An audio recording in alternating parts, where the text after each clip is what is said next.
Olá, boa tarde. Boa tarde. Jornal da Cultura, primeira edição, começa agora com os seguintes destaques. O Supremo Tribunal Federal autoriza a prisão de acusados condenados em segunda instância sem esperar o fim dos recursos. Medida polêmica pode reduzir a impunidade no país. Os desafios da educação. O país melhora a inclusão de adolescentes na escola, mas ainda 1,5 milhão de jovens com menos de 19 anos não terminam o ensino médio. O Ministério Público busca apoio para apresentar projeto de lei popular anticorrupção. A meta de 1 milhão de assinaturas já foi quase atingida, mas o jeitinho brasileiro ainda está presente no dia a dia. Lei antiterrorismo pode ser votada hoje no Congresso. O projeto que pretende aumentar a segurança no país diante de eventos como as Olimpíadas pode criminalizar movimentos sociais e até publicações nas redes sociais. Na entrevista da semana, o assunto são as epidemias. Como o país enfrentou doenças como a malária, o que é preciso fazer diante dos casos de Zika, dengue e chikungunya? No esporte, os gols da rodada na Libertadores e na Liga dos Campeões. Participe do jornal, envie sugestões, comente as reportagens com a hashtag JCPrimeira e não saia daí.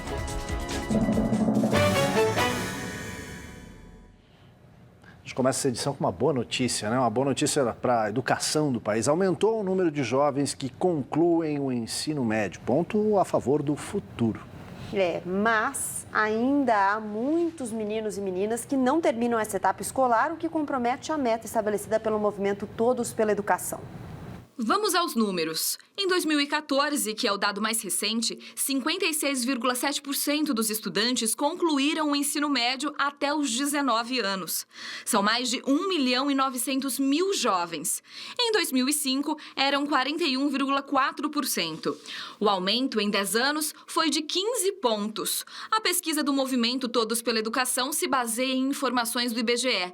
Apesar do avanço, ainda temos 1,5 milhão de adolescentes brasileiros que não terminam o ensino médio. Ele não consegue já pensar no projeto de vida dele enquanto ele está na escola. E aí a tendência é ele se desanimar, ele perceber que ele precisa ir para o mercado de trabalho porque às vezes ele precisa ajudar em casa, é alta. E aí esse jovem começa a se desanimar com a escola e a tendência à evasão, à repetência cresce. O levantamento foi feito para acompanhar a meta 4 do movimento Todos pela Educação. Ela determina que em 6 anos, ou seja, até 2022, todo jovem de 19 anos tenha completado o ensino médio. E não cumprir essa meta traz consequências tanto para os adolescentes como para o país. Você vai condenando gerações que não completam a sua escolaridade. Isso é ruim para um país que precisa avançar do ponto de vista econômico, do ponto de vista social. Para acelerar a inclusão do adolescente no ensino regular, a receita é uma só. A escola precisa se tornar mais atraente para esse jovem que está olhando para o século XXI, mas ainda tem uma escola nos moldes do século XIX, começo do século XX. Então a escola precisa se modernizar, o currículo precisa mostrar para esse jovem que faz sentido o que ele está aprendendo. E isso depende de decisões políticas que começam com a valorização do professor da carreira docente, né? Um outro desafio são as doenças que a gente está enfrentando aí do mosquito. A OAB São Paulo faz uma audiência pública hoje sobre justamente o combate ao mosquito da dengue, zika e chikungunya. As conclusões vão virar uma cartilha com orientações para a população e também exigências aos governos. Quem acompanha é a repórter Laís Duarte. Boa tarde, Laís. Boa tarde, Aldo. Boa tarde para todo mundo. A audiência acontece nesse momento aqui na sede da OAB. Quem tiver problemas com dengue, chikungunya, zika na sua comunidade, o que acontece em todo o país, pode vir aqui participar, trazer seu problema. Eu vou conversar agora com o Celso Fioriro, que é presidente da Comissão de Meio Ambiente da OAB. Boa tarde. Como a OAB pretende exigir na Justiça medidas do governo? Olha, as ações judiciais existem desde a Carta de 88, isso não há nenhum problema. O que a OAB acha importante são 2 aspectos. Primeiro, informar direito. Por isso nós chamamos várias autoridades, as mais importantes autoridades, para explicar, afinal, o que está acontecendo, do que se trata e o que pode acontecer. Esse é o primeiro ponto. E o segundo ponto é exatamente no sentido de, através destas informações, responsabilizar quem tem responsabilidade, que é o poder público. principalmente a União e o município. Então, a ideia é, colhendo esses depoimentos, fazendo um relatório, submetendo ao presidente Marcos da Costa e propor ações coletivas para que, principalmente, o governo destine verba pública para aquilo que tem que ser destinado, que é a prevenção da saúde. Uma das medidas de proteção é o uso do repelente. Tem como exigir que o governo distribua gratuitamente repelente à população? Você está dando uma ótima sugestão. Essa é uma das possibilidades. É claro que, ao final da audiência, essas autoridades de saúde estão propondo, inclusive, uma série de medidas. Nós vamos coletar, nós vamos informar, vamos recolher e medidas as mais variadas como essa vão ser submetidas ao Conselho. O importante é agir e a OAB vai agir. Ok, muito obrigada pela participação. Quem quiser participar e trazer também suas sugestões, Rua Maria Paula, número 35, aqui no centro de São Paulo. Aldo. Laís, obrigado. Todo reforço é importante, né? Para que o governo se mobilize mais ainda, para que faça mais do que já vem sendo feito. Gabriela. A Câmara dos Deputados deve votar hoje o projeto de lei que trata do terrorismo no Brasil. O texto já tinha ido para o Senado, mas lá foi alterado e foi tirado um trecho que evitava a criminalização das manifestações públicas. Se aprovado pela Câmara, o projeto segue para assinatura ou não da presidente Dilma Rousseff.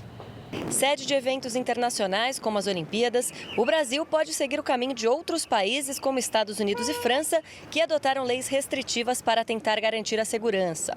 Pelas mudanças feitas no Senado, podem se tornar crimes manifestações políticas, sociais, sindicais e religiosas que unam pelo menos duas pessoas que visem prejudicar a tranquilidade e a ordem pública. A principal preocupação que o projeto da lei antiterrorismo desperta é a criminalização dos movimentos sociais.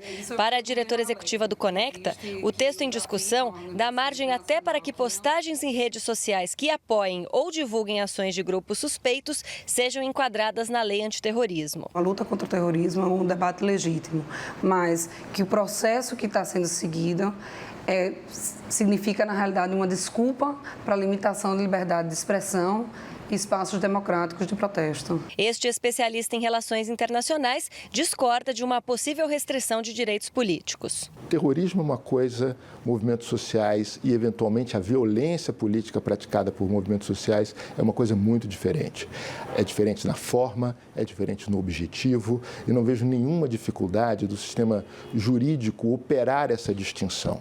O embate é conhecido. De um lado, a garantia das liberdades individuais e, do outro, o controle do Estado para tentar elevar os níveis de segurança dos cidadãos. Chegar ao meio termo tem sido um desafio para os países que, de um modo geral, acabam privilegiando as restrições. Nenhum país no mundo se tornou mais seguro por ter endurecido leis contra o terrorismo. Então, nós não acreditamos que o Brasil ficará mais seguro a partir do momento que passe uma lei contra o terrorismo. Apesar de o Brasil não ser foco de terrorismo, a lei pode ajudar a combater outros problemas. A gente não pode esquecer que existe uma relação cada vez mais profunda entre o crime organizado e o terrorismo. Então, todas essas redes de conexão entre terrorismo e crime organizado colocam, obviamente, novos desafios para o esforço doméstico de segurança pública. A gente vai para outras notícias nacionais. A Polícia Federal faz buscas em escritórios da Samarco, a mineradora, lá em Minas Gerais. Pela segunda vez na semana, São Paulo e a região metropolitana viveram uma tarde de tempestades. Veja os destaques do dia. As imagens se repetiram nesta quarta-feira na capital paulista, principalmente em bairros da Zona Leste. Ruas inundadas, carros arrastados e gente ilhada à espera de socorro. 2 linhas de trens pararam de funcionar e o aeroporto de Congonhas chegou a ser fechado por causa dos ventos fortes. Em Ferraz de Vasconcelos, um veículo com 3 ocupantes, um casal e uma adolescente, caiu num córrego e foi resgatado com a ajuda de uma escavadeira. O homem e a adolescente se salvaram, mas a mulher morreu a caminho do hospital. A Polícia Federal faz buscas em escritórios da Samarco, em Minas Gerais e no Espírito Santo. Além da apreensão de documentos, os policiais copiaram dados de computadores nas instalações da empresa e na casa de um engenheiro que prestava serviços de consultoria.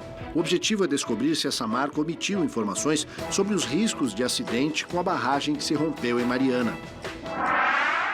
A alívio para o comércio eletrônico. O Supremo Tribunal Federal suspendeu uma portaria do CONFAS, órgão que reúne as secretarias da Fazenda de todos os estados, que pretendia obrigar as empresas que vendem pela internet a pagar impostos 2 vezes, uma vez no estado de origem da mercadoria e outra no estado de destino, o que inviabilizaria as pequenas empresas e tornaria os produtos mais caros para o consumidor. A decisão é liminar e atende pedido da OAB, que considerou a cobrança inconstitucional. O Banco Central diz que o PIB brasileiro, a soma de todas as riquezas produzidas pelo país, encolheu 4,08% em 2015 e o índice do Banco Central é considerado uma prévia do resultado oficial do PIB, que deve ser divulgado em março pelo IBGE. Se o número for confirmado, significará a maior retração da economia brasileira nos últimos 25 anos. Preste atenção, essa informação talvez seja a notícia mais importante do dia. Em uma decisão do Supremo Tribunal Federal, proposta pelo ministro Teori Zavascki, o mesmo que acompanha a Operação Lava Jato, pode mudar o comportamento da justiça no país e talvez colocar fim a essa impunidade nossa de cada dia. Veja aí. O STF aprovou a prisão para condenados em segunda instância. Até agora, só depois do chamado trânsito em julgado, quando não há mais chance de recurso, é que o réu começa a cumprir a pena. Por 6-4, a Corte decidiu mudar essa prática. A medida pode acabar com os chamados recursos protelatórios, aquela história de recorrer ad eternum para evitar que o réu vá para a prisão. O assunto é polêmico e gerou discussão. O presidente do STF, o ministro Ricardo Lewandowski, argumentou que o sistema prisional no Brasil é falido e a medida jogaria mais gente lá dentro. O ministro Teori Zavascki defendeu a mudança para reduzir a impunidade e destravar o judiciário. Para ele, o tribunal de segunda instância é suficiente para garantir o direito de defesa, ainda que os recursos a instâncias superiores continuem permitidos. Só um detalhe aí, é importante lembrar que quem faz uso dessa tática de protelar ad eternum, normalmente é quem tem dinheiro para pagar advogados caros, com recursos que vêm ou do crime organizado ou da corrupção. Os pobres, em geral, não têm direito à defesa e apodrecem nessas cadeias, por isso essa notícia é tão importante. Às vezes antes mesmo do julgamento em primeira instância. Exatamente.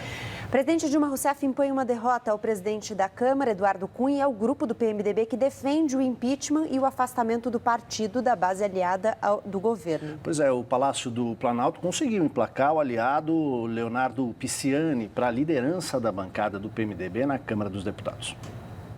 Depois de um dia de muito corpo a corpo, o resultado surpreendeu pela diferença, maior do que a esperada. Leonardo Pisciani, do PMDB Fluminense e aliado do governo, recebeu 37 votos, contra 30 dados a Hugo Mota, do PMDB da Paraíba, que tinha o apoio do presidente da Câmara, Eduardo Cunha. Para ajudar Pisciani, o governo exonerou temporariamente 2 ministros, Marcelo Castro, da Saúde, e Celso Panceira, da Ciência e Tecnologia. Eles reassumiram as cadeiras na Câmara por um dia e voltaram para o governo após a votação. De acordo com as regras estabelecidas pelo Supremo Tribunal Federal, caberá a Leonardo Pisciani indicar os 8 integrantes do PMDB na comissão que vai analisar o processo do impeachment da presidente Dilma. O vírus da Zika encontrado em grávidas da Paraíba é igual ao que circulou na Polinésia Francesa há 3 anos, onde foram registrados casos de microcefalia. Isso aí pode confirmar, né, a origem desse vírus e também a relação com a malformação nos bebês. Foram descobertas importantes. E além disso, os cientistas brasileiros também descobriram que o Zika permanece ativo por mais tempo nas grávidas e essas conclusões estão num estudo da Fiocruz, que foi publicado numa revista científica internacional. Os cientistas analisaram o líquido amniótico de grávidas da Paraíba, que apresentaram sintomas de Zika na 10ª e na 18ª semana de gestação. O líquido foi coletado na 28ª semana de gestação e ainda havia grande quantidade de vírus Zika ativos. Todas esperavam bebês com microcefalia ou má formação no cérebro. Além disso, o vírus é igual ao que circulou na Polinésia Francesa em 2013, quando foram registrados pelo menos 17 casos de microcefalia. Outra descoberta da Fiocruz. O vírus achado nas grávidas paraibanas é mais parecido com o da febre amarela do que com o da dengue. Também é semelhante ao de outra doença, a encefalite japonesa, que já tem vacina, o que pode indicar um caminho para a imunização contra o Zika. Olha, ainda sobre o vírus da Zika, o Brasil registrou aumento de 19% no número de casos da síndrome de Guillain-Barré entre janeiro e novembro do ano passado. Foram 1.708 pacientes, uma média de 5 por dia. Pesquisadores analisam a relação entre essa doença que provoca paralisia e o vírus Zika. Justamente os surtos, né, desse vírus assustam, obviamente, os brasileiros, mas não é a primeira epidemia, a primeira situação dessas que o Brasil enfrenta, né, de forma preocupante. Exatamente. A entrevista da semana é justamente sobre isso. A gente foi saber quais foram os pontos altos e baixos na forma como o Brasil lidou com outras epidemias e o que a gente deve fazer agora. A nossa conversa hoje é com o infectologista e imunologista da Faculdade de Medicina da USP, Dr. Esper Calas. Professor, qual é a experiência do Brasil com epidemias? Quais as epidemias que a gente já enfrentou? A gente tem bons exemplos no passado. Por exemplo, o combate à malária no começo dos anos 20 no Brasil, da febre amarela, a vacinação que foi feita e deixou a febre amarela restrita somente às regiões onde existe mais selva. Agora, também tem alguns maus exemplos. A gente viu recentemente o aumento da infestação pelo mosquito Aedes. Praticamente o Brasil todo tem Aedes. A gente poderia citar como exceção uma diminuição da infestação na região sul, por causa de condições climáticas, que favoreceu a reintrodução da dengue no país há algumas décadas. E mais recentemente o aparecimento de duas viroses transmitidas pelo Aedes, que é a chikungunya e o vírus Zika. Então, a gente tem uma demonstração aqui que faltou um pouco de esmero no combate ao mosquito Aedes aegypti ao longo de todo o tempo, e a gente está pagando esse preço agora. Para onde tem que estar direcionado o nosso olhar e os nossos investimentos agora? Nenhuma pessoa pode dizer que nós não vamos ter epidemias no futuro. Qualquer país do mundo vai ter. O que a gente precisa? A gente precisa investir na nossa saúde pública e infraestrutura para reduzir a chance delas acontecerem. A gente precisa investir na pesquisa para a gente ser capaz de detectar essa epidemia rápido, para a gente conseguir ter mais tempo para construir uma resposta.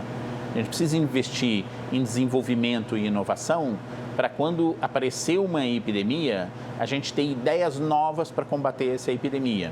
Talvez um exemplo seria desenvolver uma vacina contra um germe novo que apareceu. A gente precisa investir em saúde pública, saber que esses profissionais, muitos deles extremamente abnegados, que vão lá coletar informação para saber quantos casos aconteceu de uma doença A, B ou C, são fundamentais para a gente mapear o que está acontecendo aqui no Brasil. E a gente precisa investir em infraestrutura. Muitas das doenças, elas aproveitam de deficiências de infraestrutura que o país tem. Um pouco mais de 40% tem saneamento básico.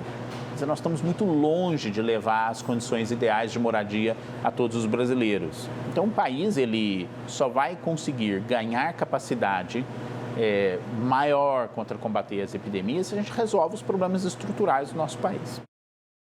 Agora, preste atenção nisso. Dados do Ministério Público Federal mostram que todos os anos o Brasil perde cerca de 200 bilhões de reais. Sabe com o quê? Com corrupção. E sabe o que daria para fazer com isso? Triplicar a verba anual para a saúde. 1 milhão de assinaturas podem ajudar a acabar com essa sangria. Para atingir a meta, faltam um pouco mais de 70 mil assinaturas. Algumas das medidas propostas são tornar crime o enriquecimento ilícito por agentes públicos, aquele em que os bens não são compatíveis com a renda declarada. Tornar a corrupção um crime hediondo, assim como homicídio e estupro, e aumentar a pena de acordo com o valor. A corrupção não é de agora, ela remonta de longa data. E agora que a sociedade está percebendo os malefícios que a corrupção traz. A prática de corrupção é nefasta, ela é endêmica e não é algo normal. Esse é um projeto de iniciativa popular, assim como a lei da ficha limpa. Graças a ela, cerca de 250 candidatos ficha suja foram barrados pela Justiça nas últimas eleições. O mesmo efeito pode ter a lei anticorrupção. E no Brasil, O problema é grave. De acordo com a ONG Transparência Internacional, que avalia a percepção dos moradores sobre a corrupção de seu país, o Brasil caiu 7 pontos entre 2014 e 2015 e agora está na de número 76, entre 167 países. A nota de cada nação varia entre 0 e 100. Quanto mais pontos, menor é a incidência de casos de corrupção. O Brasil teve 38 pontos, ao lado de países como Tunísia, Zâmbia e Índia. Seja na assinatura de uma petição online ou nas manifestações que tomam as ruas, o brasileiro deixa claro que está cansado de corrupção. Mas uma pesquisa do Instituto Data Popular mostra que 7 em cada 10 brasileiros afirmam já ter cometido alguma atitude corrupta. Quer um exemplo? 21% já receberam troco a mais e não devolveram. 6 em 10 admitem comprar produtos piratas. 15% conhecem alguém que deu um jeitinho para aumentar a restituição do imposto de renda. 90% da população se julga, aplicando a lei de Gerson, levar vantagem em tudo, se julga o inteligente, o esperto, a pessoa que sabe viver. E ele não percebe que nós somos os bobos da corte. Nós aplaudimos toda essa corrupção. Quem quiser conhecer as 10 medidas de combate à corrupção e assinar a petição, é só acessar o site 10medidas.mpf.mp.br. Intervalo rápido. A seguir, Barack Obama prepara a primeira visita de um presidente ativo norte-americano a Cuba em quase um século. E mais os gols pelo Brasil e pelo mundo. A gente volta já.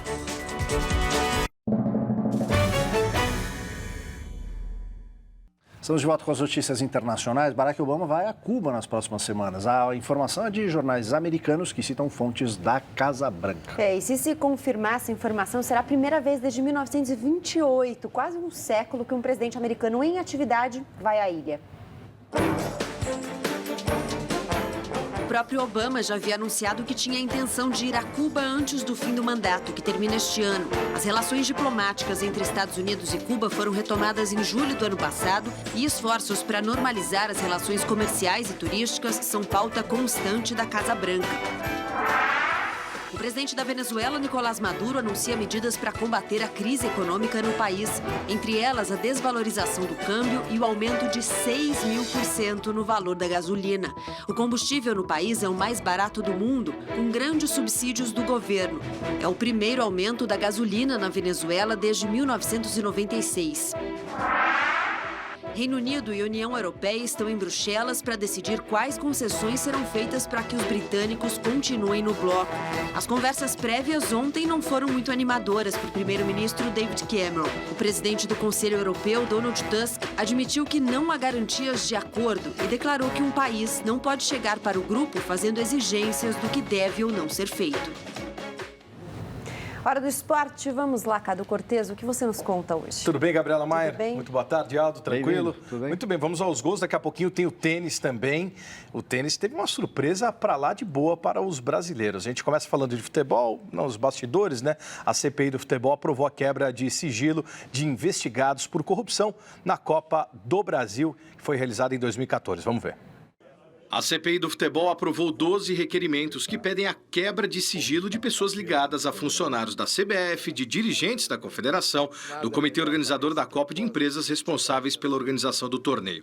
O requerimento também convidou, na condição de testemunha, Antônio Carlos Nunes de Lina, o Coronel Nunes, presidente em exercício da CBF. O presidente da comissão, senador Romário, do PSB do Rio de Janeiro, lembrou da importância da quebra e justificou. A fundamental importância dessas quebras de sigilos para o andamento das investigações, já que se mostraram bastante frutíferas e reveladoras. A CPI do futebol foi criada para investigar irregularidades em contratos assinados pela CBF para a realização de partidas da seleção brasileira e de campeonatos organizados pela entidade. Para o senador Randolfo Rodrigues, da Rede do Amapá, é fundamental que a CPI apresente resultados, pois atua sob o olhar vigilante da sociedade brasileira.